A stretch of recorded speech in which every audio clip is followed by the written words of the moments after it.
আজ চলে এসেছি দেনা পাওনা নাটকের অন্তিম পর্ব নিয়ে শেষের অংশটুকু আপনাদের শোনাতে। নিরুপমার বাবা তো নিরুপমার বাড়ি থেকে মন খারাপ নিয়ে চলে গেলেন। তারপরে কি হতে চলেছে সেইটুকু আপনাদের শোনাই।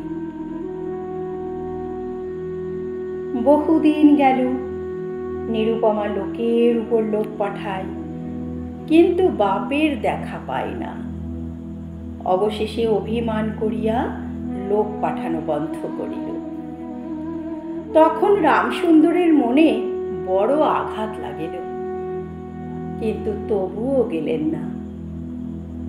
আশ্বিন মাস আসিল। রামসুন্দর বলিলেন, এবার পুজোর মাকে আনিবই, না হলে আমি খুব একটা শক্ত রকম শপথ করলেন। মাকে যদি না আনতে পারি তাহলে কিছু একটা আমি করে ফেলব,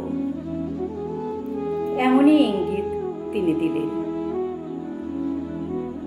পঞ্চমী কি ষষ্ঠীর দিনে আবার চাদরের প্রান্তে গুটি কতক নোট বাঁধিয়া রামসুন্দর যাত্রার উদ্যোগ করিলেন। 5 বছরের এক নাতি আসিয়া বলিল, দাদা, আমার জন্য গাড়ি কিনতে যাচ্ছিস?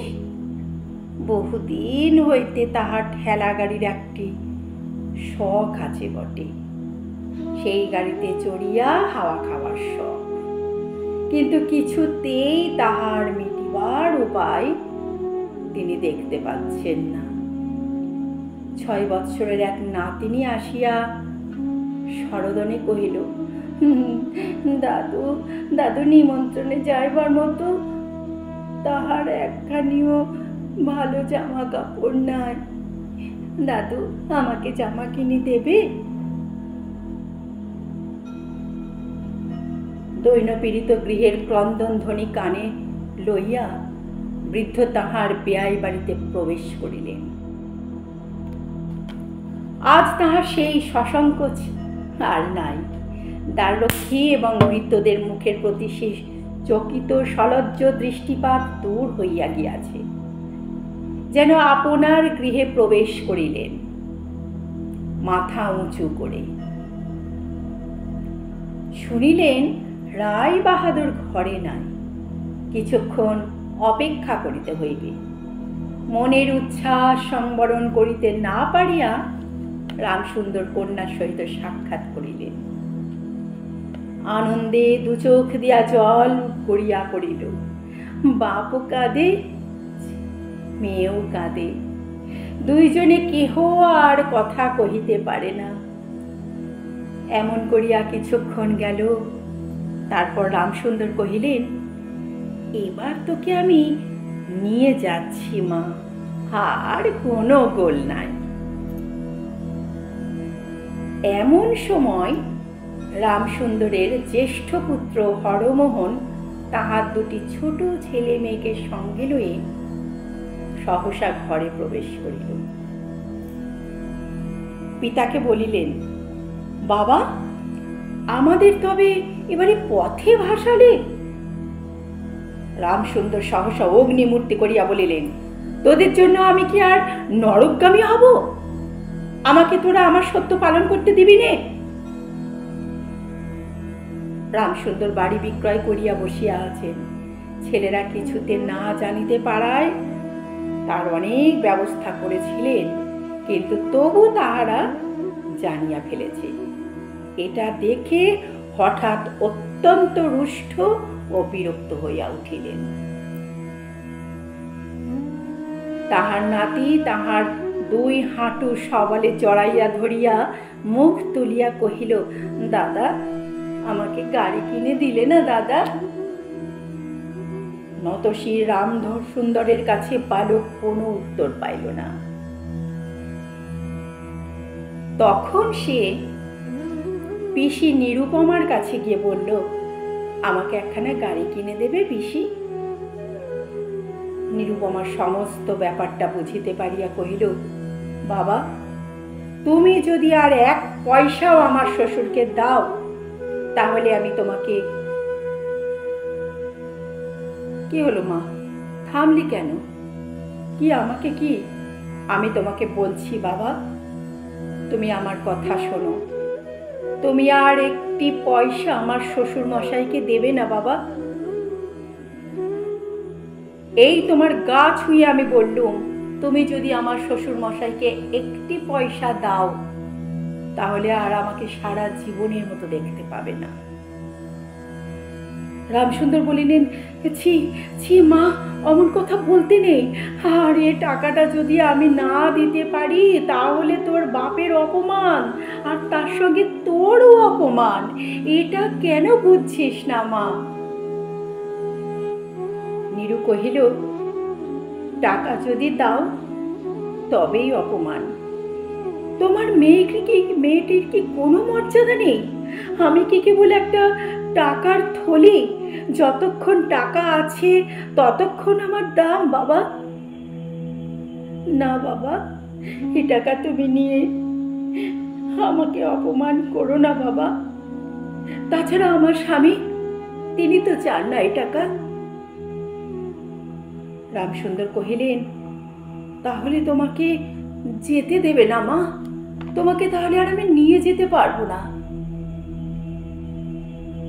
নিরুপমা কহিল, না দেয় না দিক, কি করবে বলো? তুমিও আর নিয়ে যাওয়ার চেষ্টা করো না। আমি আর যেতে চাই না বাবা। রামসুন্দর কম্পিত হস্তে নোট বাঁধা চাদরটি কাঁধে তুলিয়া আবার চোরের মতো সকলের দৃষ্টি এড়াইয়া বাড়ি ফিরে গেলেন। কিন্তু রামসুন্দর এই যে টাকা আনিয়াছিলেন এবং কন্যার নিষেধে সে টাকা না দিয়াই চলিয়া গিয়াছেন, সে কথাটি গোপন রহিল না। কোন স্বভাব কৌতূহলী দ্বার লগ্ন কর্ণ দাসী নীরুর শাশুড়িকে গিয়ে এই খবরটি খুব সযত্নে দিয়ে দিল। শুনিয়া তাহার আর আক্রোশের সীমা রহিল না। নিরুপমার পক্ষে তাহার শ্বশুর বাড়ির সরসজ্জা হইয়া উঠিল।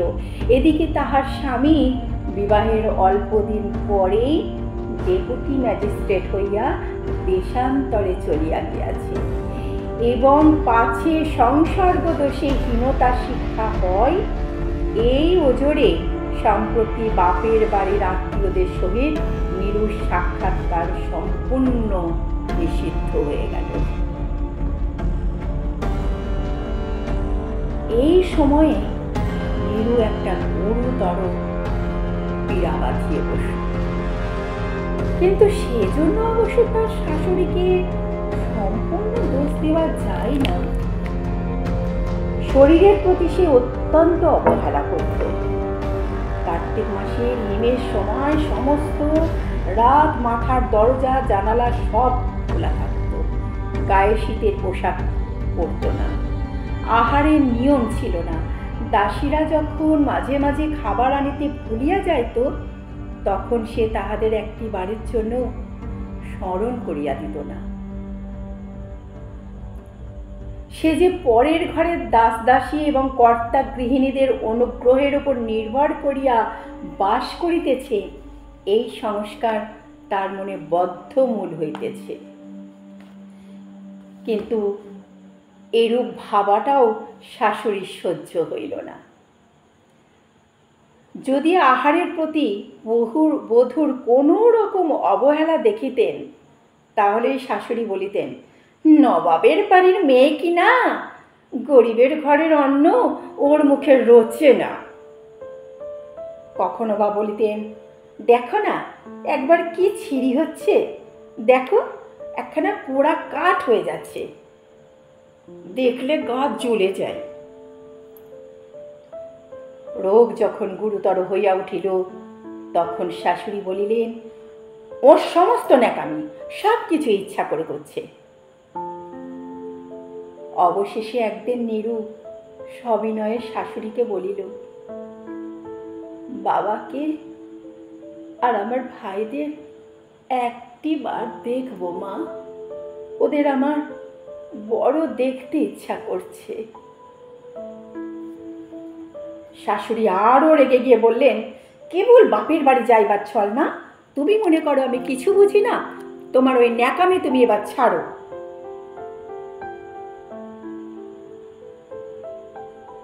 কেহ বলিল, আরে ওর কথা বিশ্বাস করবেন না গিন্নিমা, ওর কথা বিশ্বাস করবেন না। সমস্ত দাস দাসী একসঙ্গে বলতে লাগলো। যেদিন সন্ধ্যার সময় নিরুশ্বাস উপস্থিত হইল, সেই দিন প্রথম ডাক্তার দেখিল এবং সেই দিন ডাক্তারের দেখা শেষ হইল। বাড়ির বড় বউ মরিয়াছে। খুব ধুম করিয়া অন্ত্যেষ্টিক্রিয়া সম্পন্ন হইল। প্রতিমা বিসর্জনের সমারোহ সম্বন্ধে জেলার মধ্যে রায় চৌধুরীদের বাড়ি যেন লোকবিখ্যাত প্রতিপত্তি আছে।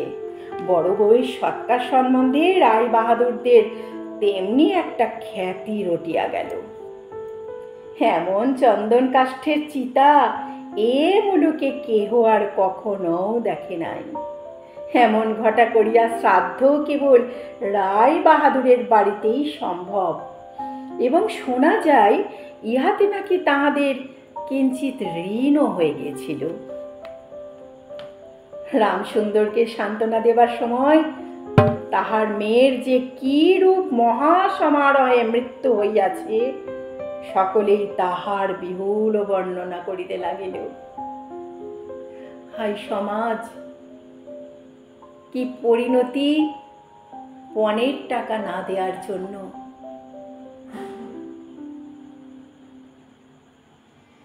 এদিকে ডেপুটি ম্যাজিস্ট্রেটের চিঠি আসিল, অর্থাৎ নিরুপমার স্বামীর চিঠি আসিল। সে লিখেছে, আমি এখানে সমস্ত বন্দোবস্ত করিয়া ফেলিয়াছি, অতএব অবিলম্বে আমার স্ত্রীকে এখানে পাঠাইবে। রায় বাহাদুরের মহিষী লিখিলেন, অর্থাৎ নিরুপমার শাশুড়ি তার উত্তরে বলিলেন, বাবা, তোমার জন্য আরেকটি মেয়ের সম্বন্ধ করিয়েছি, অতএব অবিলম্বে তুমি ছুটিয়া চলিয়া এসো বাবা, এখানে ছুটি লইয়া। এবারে কিন্তু 20,000 টাকা পণ এবং হাতে হাতে আদায় করে ছাড়ব। তুমি অতি সত্বর চলে এসো বাবা। এই পণ প্রথা যে কি বিভৎস একটা জায়গা সেটা আগেও ছিল, আজও আছে, জানি না কবে বন্ধ হবে। তো যাই হোক, গল্পটি শুনতে আপনাদের কেমন লেগেছে সেটি একটি কমেন্টের মাধ্যমে জানাবেন। আর কেমন ধরনের গল্প শুনতে চান অবশ্যই আমাকে জানাবেন। আমি বিচিত্রা দিদি সব সময় চেষ্টা করব সেরা জিনিসটা সেরা সময়ে আপনাদের সামনে তুলে ধরতে। আর হ্যাঁ, একটা সাবস্ক্রাইব করে দেবেন আর একটি লাইক দেবেন, আর পাশে থাকা ওই যে বেল আইকনটি আছে একটু টুং করে বাজিয়ে দেবেন, তাহলে আমার সমস্ত ভিডিও আপনার কাছে সবার আগে পৌঁছে যাবে। ভালো থাকবেন। আজকের মতো আসি।